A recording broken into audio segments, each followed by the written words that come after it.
A large dark cloud looms over this Raiders defense. Changes must be made. Raiders at Titans is our topic of the evening, and this is the Will to Win.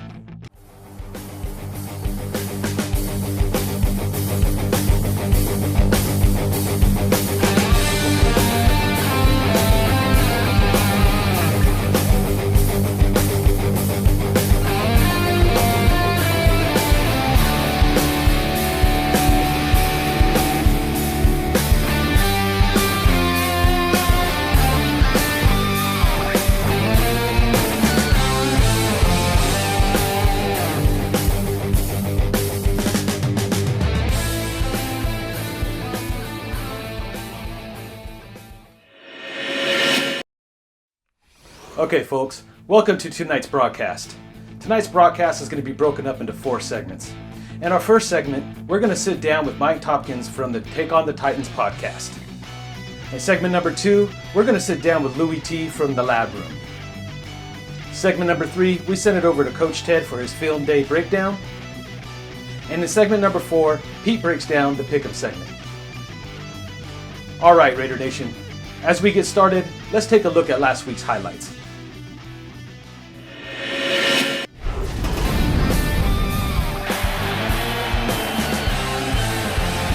Block on the fake, and they go to the side, and it's caught. 3rd and 6. Carr looks into the nickel. Good time, and what a catch! Amari Cooper, a spectacular grab.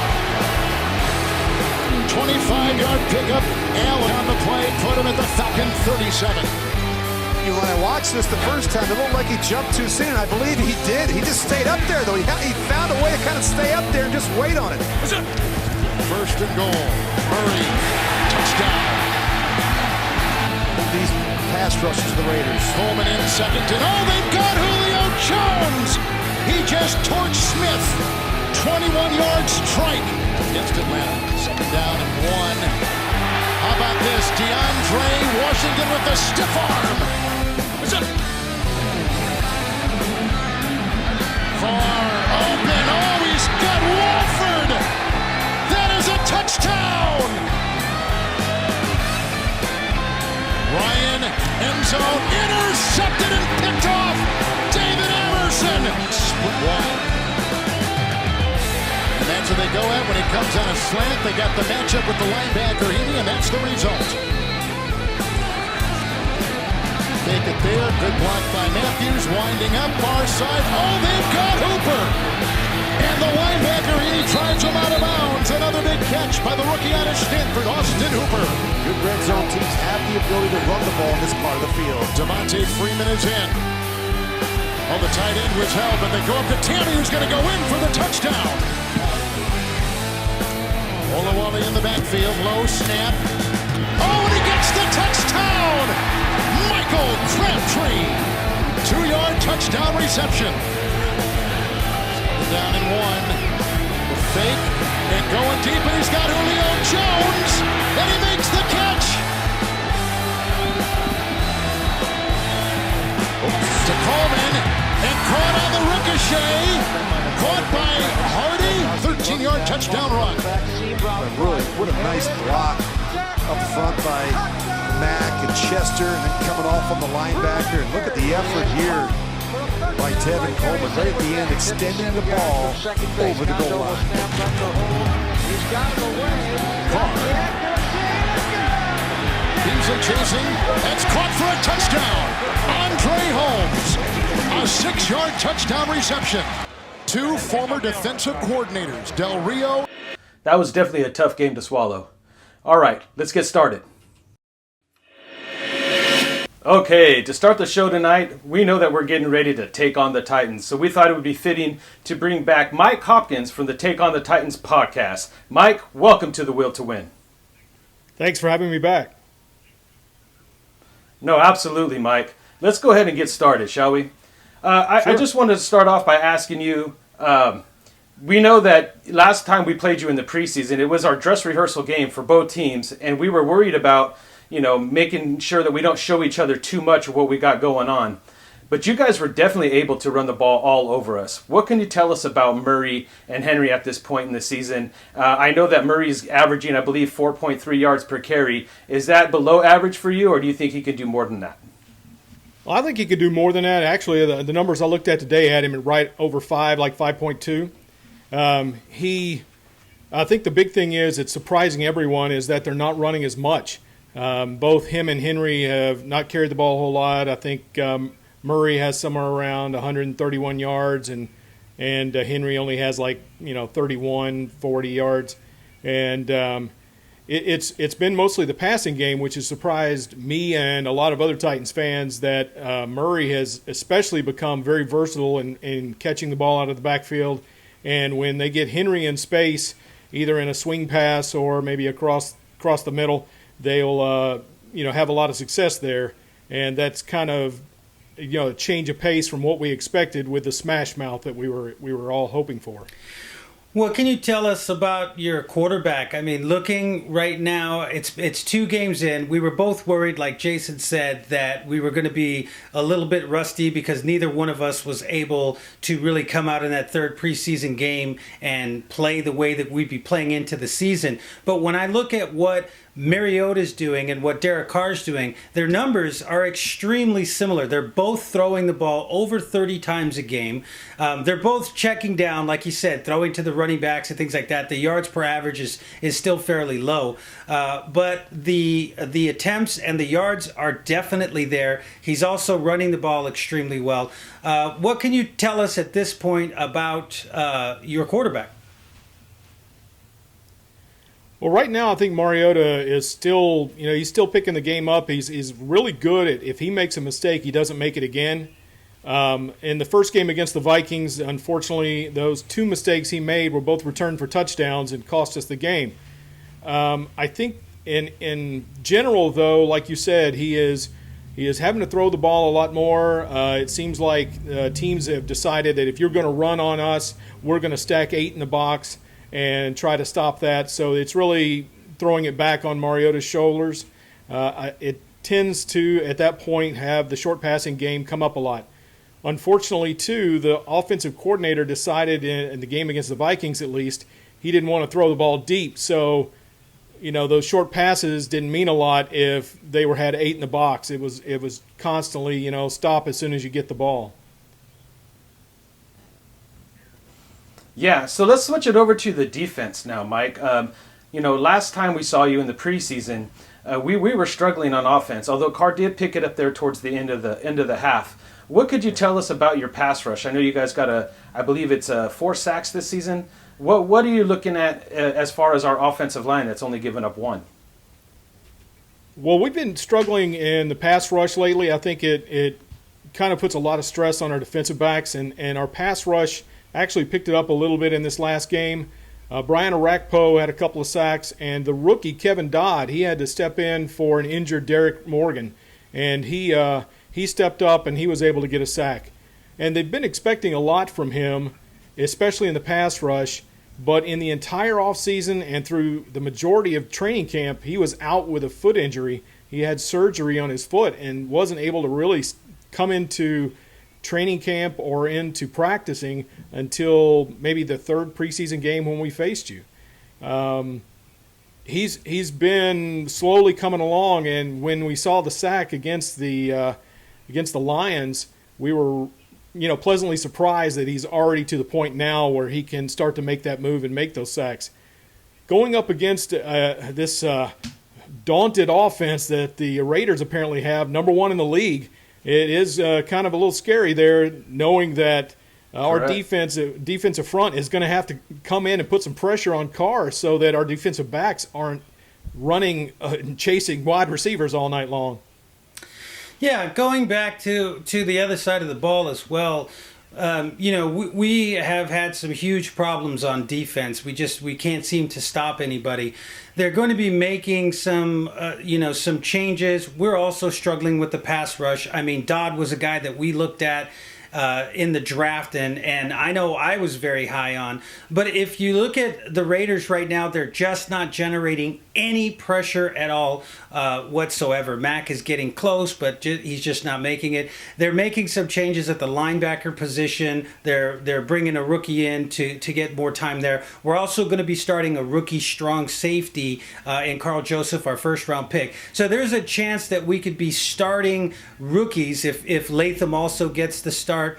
Or Calhoun may get the start out at defensive end or be rotating in at defensive end. We may have rookies in at all three levels of that defense. Now, with guys like Taj Sharp, I think who's the second leading DeMarco Murray is the second leader or the first leader. Then you've got your tight end, and then I believe it's Sharp. But it's somewhere in that order. But with those types of players, what kind of stress does that put on young guys coming in that haven't had much playing time to be attacked by those types of weapons?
Well, and saying that, Mike, you're leading me right into my next question I have for you before we let you go.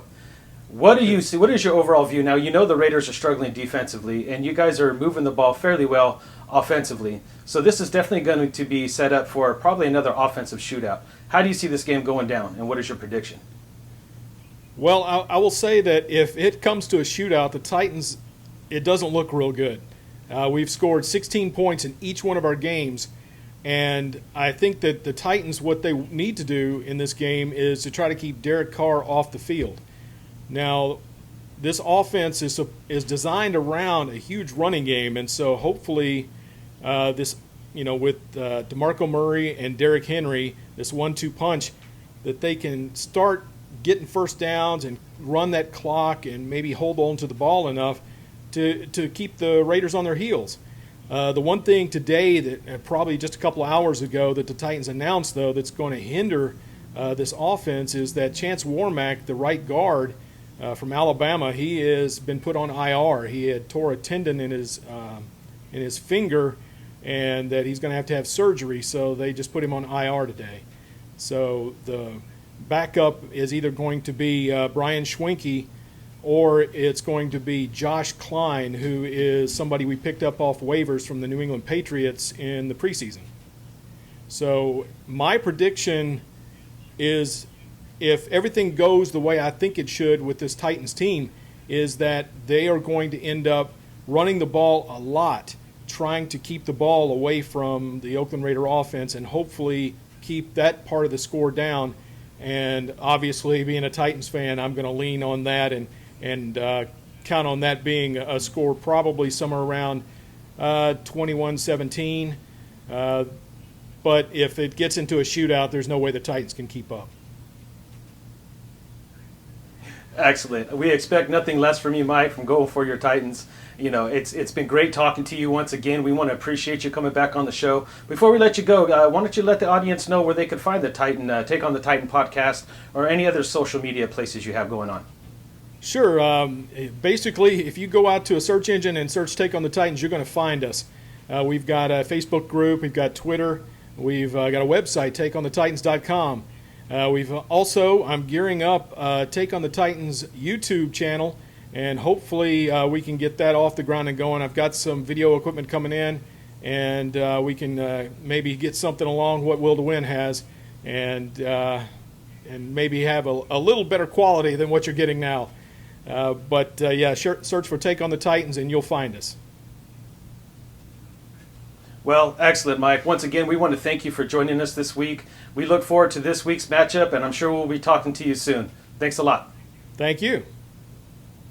All right, we're going to go to a commercial break, and when we get back, we're going to send it back over to the LA studios for the State of the Raiders segment. Welcome to the Englander Pub.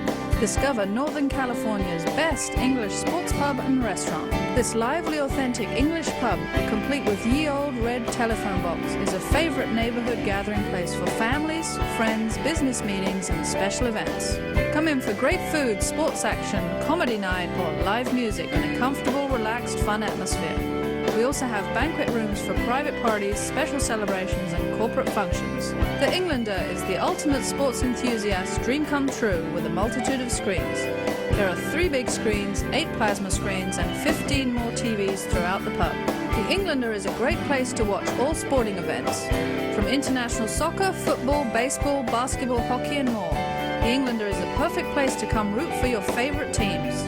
The pub bar serves up well over 80 beers on tap, wine, cocktails, and more. The Englander comfort food menu is extensive and varied. Tasty burgers, sautéed prawns, boiled steaks, specialty salads, and be sure to save room for our delicious selection of desserts. Enjoy friendly service, dine indoors, on the patio, or take it to go. The Englander is open 7 days a week for lunch and dinner, except major holidays, located at 101 Parrott Street in San Leandro, California. The Englander Pub. We look forward to seeing you soon. Welcome back, folks. All right. Well, every once in a while, you get an opportunity to interview somebody who may have given you the impetus to do what it is you're doing. And in this case, we get that opportunity. Folks, we'd like to welcome to the show somebody who's been doing this since 2012, who covers the NFL like a blanket. Who else could it be? Welcome, Louie T. Hey, thanks you guys for giving me this opportunity to bless your program, man. I enjoy your show, and it's an honor to be here.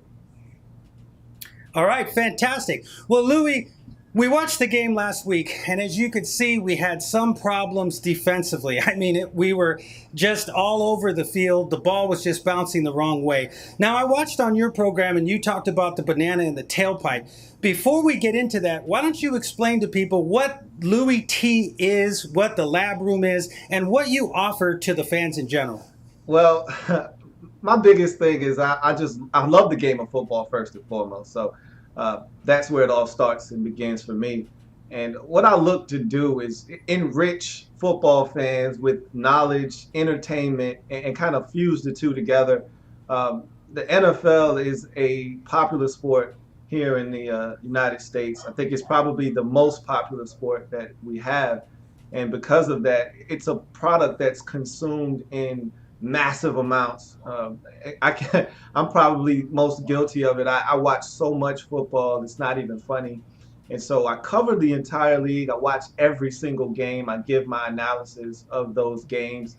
I even cover the league throughout the offseason, the draft. And so all I look to do is give the fans a voice. You know, it's one thing to watch the talking heads on television, and you know there's an East Coast bias. So you may be a Chargers fan living in Virginia, or you may be a Chargers fan or a Raiders fan living in, you know, Tennessee. It's hard for you to get coverage of your team. I'm looking to provide you with that here on YouTube. So it's just a different outlet for fans to be able to come and enjoy the sport that they love and kind of consume their team, and really the entire league for that matter. If you're a fan like myself, or just the league in general, even though you know you have a favorite team, if you're a fan of the league in general, then you'll love the Louie T Network, because I cover the entire league, like you said, like a blanket. Yeah, absolutely. So tell us a little bit about how you break down some of these shows where you go into the good, the bad, and your banana in the tailpipe.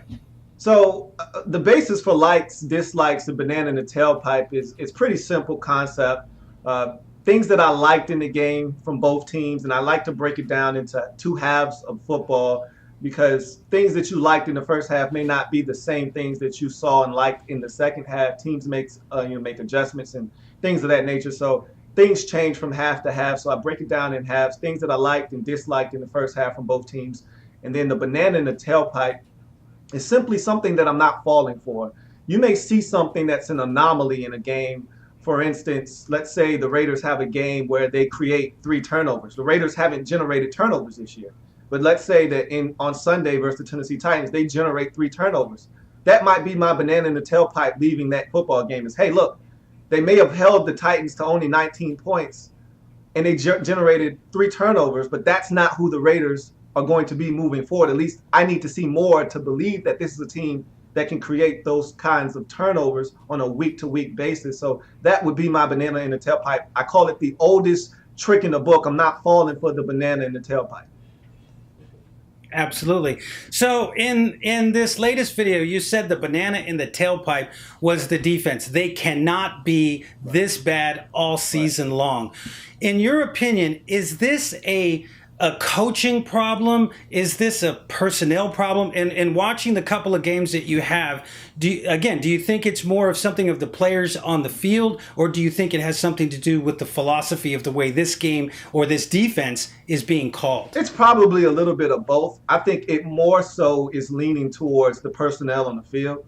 The Raiders have improved their roster exponentially. It's light years better since Reggie McKenzie has gotten his hands on this roster. And he's slowly built this thing into a competitive roster, one that you feel like should be better than what they are defensively. Some of it, you got to get used to your coordinators and the guys that are calling the game. Ken Norton, this is his first time being a defensive coordinator. So obviously it's going to be a little bit of a transition for him. He's looking for specific guys to fit specific roles in the way that he wants to call his defense. So there's going to be a little bit of a disconnect. And then you have a lot of moving parts. You bring Reggie Nelson into the fold at the safety position. No more Charles Woodson. Uncle Charles was a stabilizing force in that defense. You're still looking for some answers at the cornerback position. DJ Hayden hasn't worked out the way that you wanted him to. And I told all the Raiders fans the signing of your big corner that you got from the Kansas City Chiefs. I said, look, the fact of the matter is by week 8, you're either going to love him or you're going to hate him. And right now, it seems like the Raiders fans are really disappointed in what they've gotten out of him thus far. So it's a situation where you have a lot of moving parts, and the consistency hasn't been what you want. And it doesn't help when guys like Mario Edwards Jr. goes down to injury in the preseason. It just busts up a little bit of your continuity along that defensive line. So it's a team right now searching for an identity. I don't think they actually have one yet.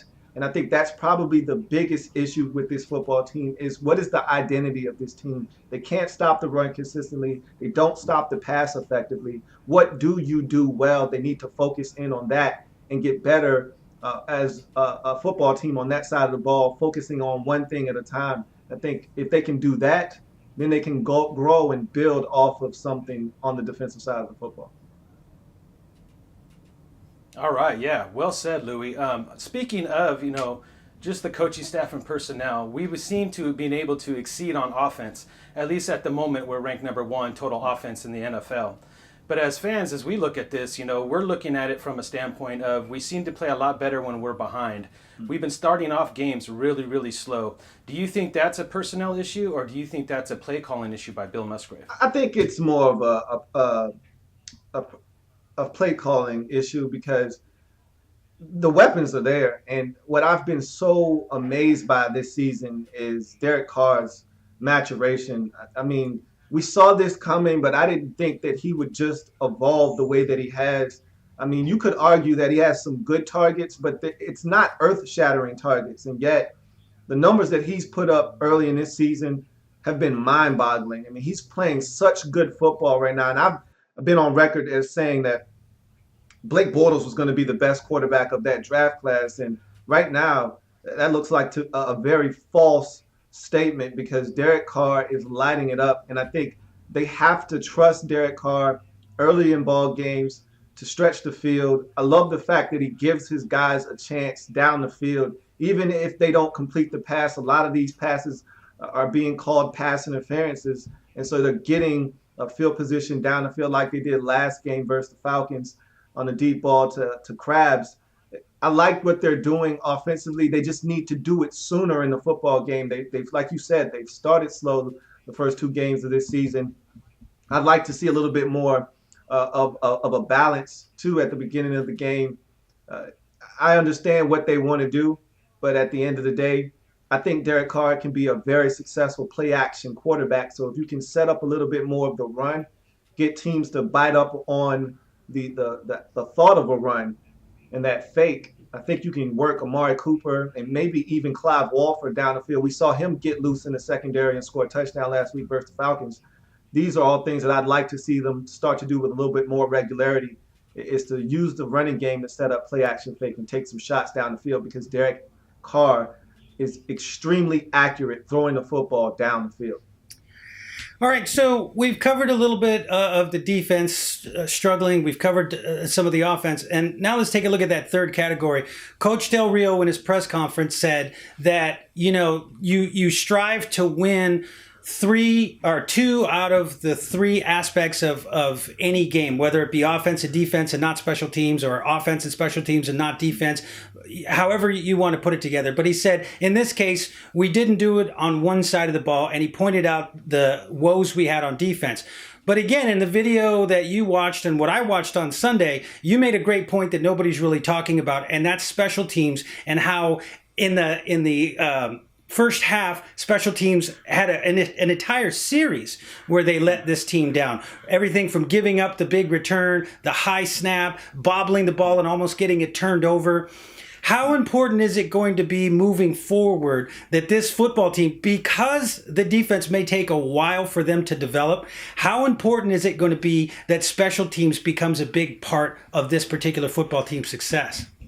Oh, it's huge. I mean, you ask any coach around the league about winning 2 phases of the game, and they'll tell you all day long until their face turns blue that you got to win 2 out of the 3 phases of the game if you want to be successful in this league. And it really doesn't matter which ones it is. You just need to win 2 of them. If you can win 2 of them, most times more than not, you're going to come away with a victory. And so for the Raiders right now, they're not going to win many games on the defensive side of football. So in Jack Del Rio's mind, we need to dominate offense, and they've done that the first 2 weeks. And we need to also dominate on special teams. We can't have any lapses, can't have any mistakes and miscues, because we're just not good enough on the defensive side of the football to pick up the slack if we are to have some kinds of miscues on special teams. So it's paramount for the Raiders right now to take care of their business on special teams. Marquette King has come a long way. I remember Marquette King first coming in the league and just kicking the football as far as he could. No awareness of situation and no situational awareness in terms of trying to down the football inside the 10-yard line. He's gotten much better at that, but I thought he outkicked his coverage on Sunday versus the Falcons, which allowed Eric Weems that big return. That's the one thing. He gets great hang time, but it's another thing when you kick it 70 yards. Doesn't matter if you get 4.6 seconds of hang time. If you kick it 70 yards, you're going to outkick your coverage. So that's something else that he needs to be mindful of. But this is a Raiders football team, special teams-wise. It's usually good on the returns coverage units. When you've got guys on your team that you can rely on that can get down there and make tackles, generally these types of things don't happen. And so the Raiders have guys that they can rely on to get down there and make tackles. You don't want to have issues with snaps or things of that nature, but at the end of the day, I don't expect that to be an issue for the Raiders moving forward. I expect them to be fine, but that's something you get a chance to put 3 points on the scoreboard. You need to do that. That high snap by John Kondo, it didn't help the situation. And, he was already kicking on the dirt. Everything needed to be flawless there, and it just wasn't. And so it cost the Raiders 3 points. And in a game where points are going to come at a premium and you're going to have a tight ball game at the end like this one ended up being, you're going to need every single point you can get your hands on. And field goals change games. You don't want to kick a bunch of them, but it changes the complexity of the game because, a situation where you kick a field goal, you make it, it changes a 6-point game to a 3-point game, and now all of a sudden you only need a field goal to tie, or in a situation where you might be down 5, you get a field goal earlier in the game that you missed, you'd be down 2 with a chance to win late in the game instead of looking for a touchdown. So it does change the complexity of the game. Okay, Louie. Well, with that being said, I'm going to address the defense one more time here. Dating all the way back to last year, we struggled on defense, and we did get better towards the end of the year. I believe we ranked number 24 at the end of the season. This season, obviously, we're starting dismal, and you were asked, is it a personnel situation or is it a coaching? You said it's a little bit of both. My question for you tonight, Louie, is should Jack Del Rio take over the play calling now, or should he give Ken Norton a little bit more rope? I think you got to trust Ken Norton here and give him a chance to kind of figure this thing out again. It's not like Del Rio is in a situation where if he doesn't win this year, he's going to get fired. I think he's got time to figure this thing out. So don't be too hasty to take away the controls from your defensive coordinator. You brought him here for a reason. Give the guy an opportunity to fix whatever he thinks is wrong. And maybe you can't fix everything during the year. I talk about this all the time with teams. Me being a Redskin fan, we lack pass rush. We lack the ability to stop the run consistently. You're not going to fix that in the season. You're not going to walk and find a guy on the street that's going to come in and help you at this point in the season. Either you have a guy on your practice squad or you got a rookie that you like that you want to go ahead and give some snaps to. Maybe he can come in and show flashes and give you some hope that maybe in the future this problem can be solved. But as far as Ken Norton is concerned, I think you just got to give him an opportunity to fix what's going on right now. And there are some moves that the Raiders can make. And I watched your program just yesterday, and you guys were talking about a couple of moves that may be made where you'll see some rookies starting to get a little bit more playing time. Corey James is a guy out of Colorado State that I watched a bunch of tape on, and they're looking to give him a little bit more playing time inside. And I still have my doubts and reservations about that, even though I thought he had a really good campaign in the preseason. He's still an undersized guy. And also, more importantly, I looked at him as a really good pass rusher. And I thought that's what he actually excelled at more so than being an inside linebacker. So it'll be interesting to see how they use him. But also, of course, your first round pick is a guy that I love in Carl Joseph. And it's going to take time. Remember, this is a guy coming off of major knee surgery. So it's not like this guy played football all last year and he's ready and rearing to go. This is a guy that's still working his way back. And it was funny to me because he was running with the ones early in the preseason, and then all of a sudden he just disappeared. So it'll be interesting to see him getting onto the field and what he brings to the table because, again, I always tell people, make sure you taper your expectations when you're talking about rookies. They're rookies for a reason. You can't expect them to come in and change the world. But you do want to see flashes and give you cause for optimism with these players, and maybe they can come in and fill some of the voids that the Raiders are having on the defensive side of the football. Yeah, I mean, those are all good points. And I think what we're looking for is just them going from being a horrible, defense that's just allowing, whatever we do fairly well in the run game. In the red zone. But other than that, they're just giving up play after play after play. I think we're just looking for them to be an average defense, and then hopefully this offense can kind of get some things going on. So once again, Louie, we really do appreciate you coming on and taking the time to come on and educate the Raider fans. Could you tell us exactly how they can go ahead and follow you, Facebook, Twitter, all the different ways that they can come and watch your content? Oh, no problem. And again, I want to thank you guys for having me on your program. This was great. I'd love to do it again anytime. You can find me on Facebook. In the Lab Room is the Facebook page. Go ahead, give me a like there. I'm also on Twitter. In the Lab Room is the Twitter handle.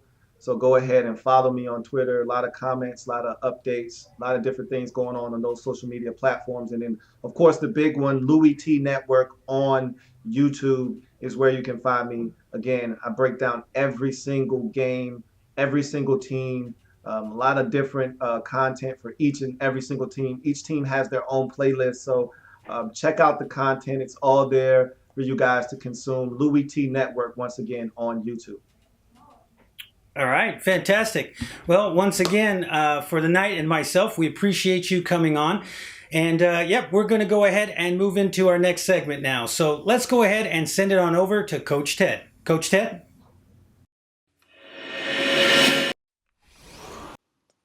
All right, thank you guys. This is Coach Ted from RaidersAnalysis.com, and today we'll be previewing the Tennessee Titans.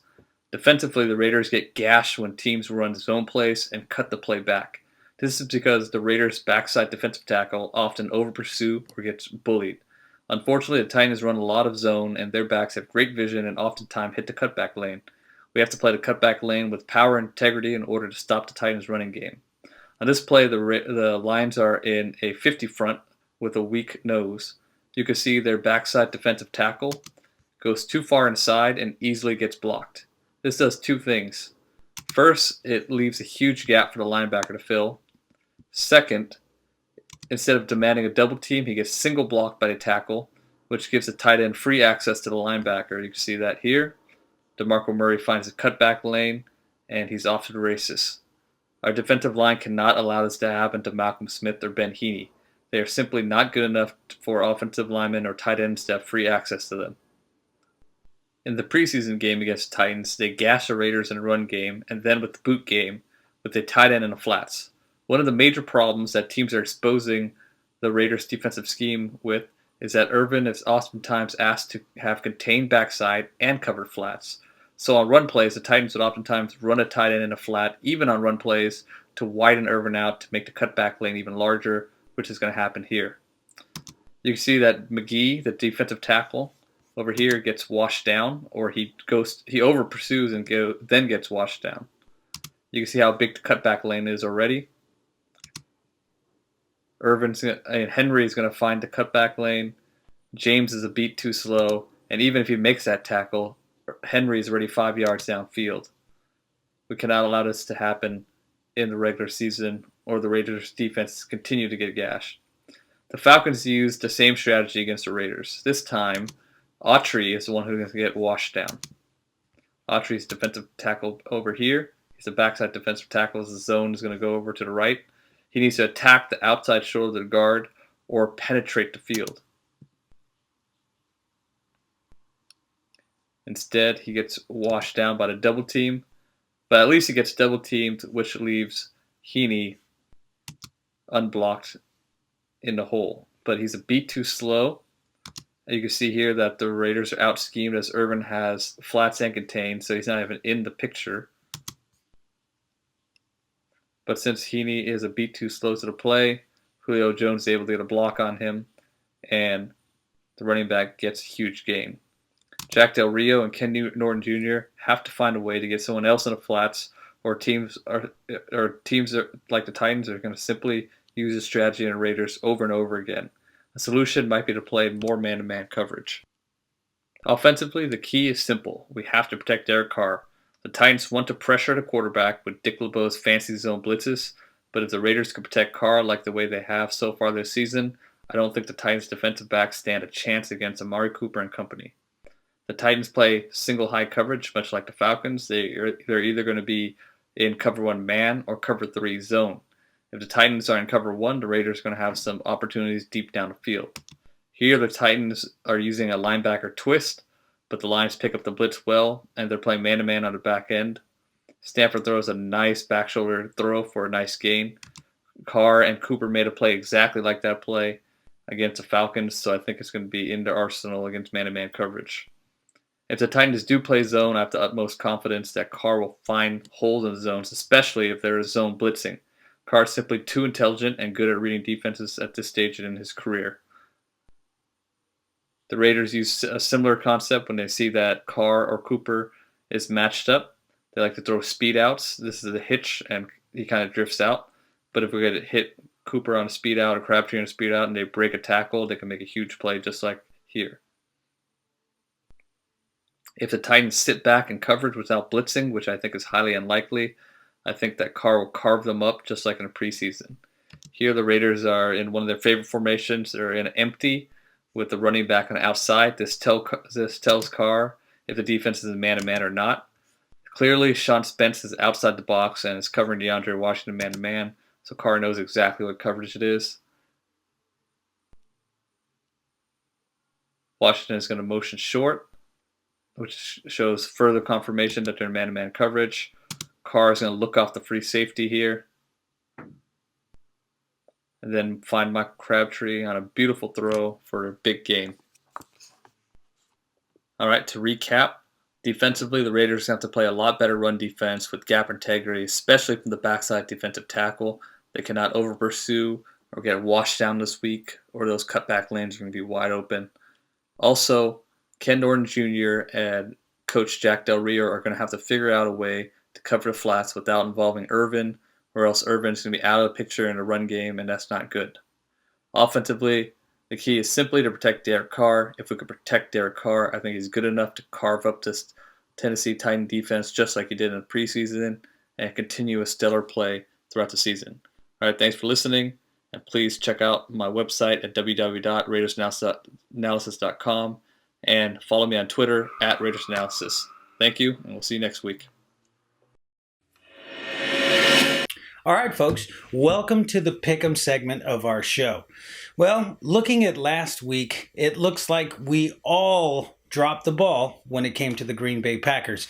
And my choice to go with the Buffalo Bills, because everyone else was going with the Jets, ended up backfiring. So, after our first week, the Knight and myself are at 1-3, while Watts and Beast are both at 2-2 heading into this coming up week. Well, let's go ahead and take a look at who we're picking this week. All right, folks, the Thursday night game, I will be going with the Texans.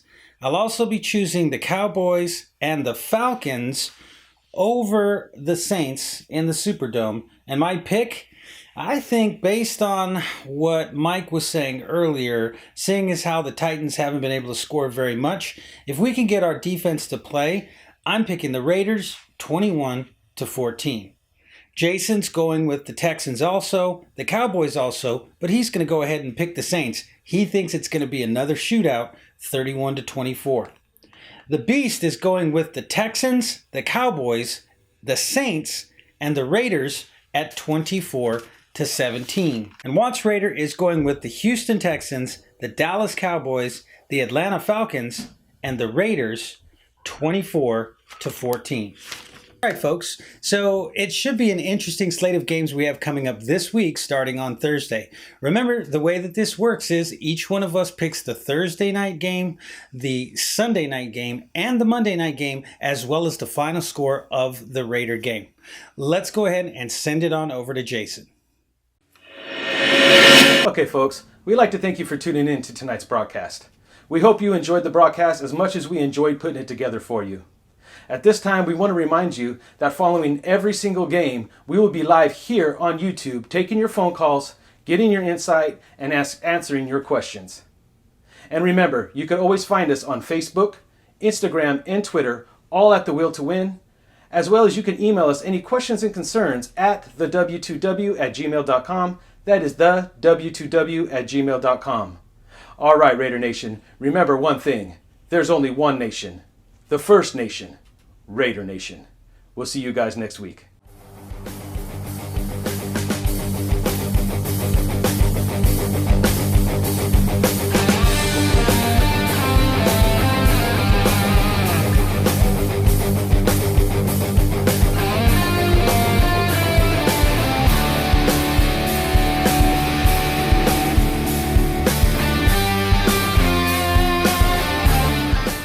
Hey there, I'm Jason Smith, also known as the Oakland Knight.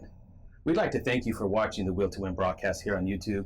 And if you would like to stay up to date for more content like this, go ahead and hit the subscribe button down below. Or you can click any one of the videos on the side to watch more great videos. Thank you once again, and stay Raider strong.